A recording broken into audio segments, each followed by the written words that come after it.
எல்லாருக்கும் வணக்கம்.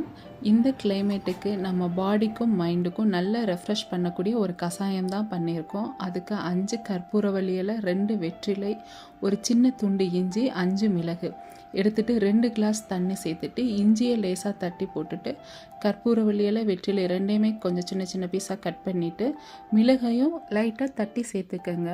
1 கப் நம்ம தண்ணி வச்சோன்னா அது 3/4 கப் ஆகிற வரைக்கும் நம்ம கொஞ்சம் வற்ற வச்சுக்கிட்டால் ரொம்ப நல்ல ஸ்ட்ராங்காக இருக்கும் அந்த ஃப்ளேவர். இந்த கிளைமேட்டுக்கு சளி, இருமல், தொண்டை கரகரப்பு, த்ரோட் பெயின் எல்லாம் இருக்கும்போது இது நம்ம தினமும் ஒரு வேளையாவது செஞ்சு குடித்தோன்னா ரொம்ப நல்ல ரெஃப்ரெஷிங்காக இருக்கும். இம்யூனிட்டி பூஸ்டர் கூட. இந்த கிளைமேட்டுக்கு நம்மளுக்கு அடிக்கடி ஏதாவது சூடாக குடிக்கணும்னு தோன்றப்பெல்லாம் காஃபி, டீயுமே குடிச்சிட்டு இருக்காமல் ஒரு டைம் இந்த கஷாயம் ட்ரை பண்ணுங்கள். துளசி இருந்தால் அது கூட சேர்த்துக்கலாம். ஸோ கண்டிப்பாக ட்ரை பண்ணி பாருங்கள். நம்ம பசங்களுக்கும் சரி, நம்ம எல்லாருக்கும் ஒரு சூப்பர் ரெஃப்ரெஷிங்காக இருக்கும். தேங்க்யூ.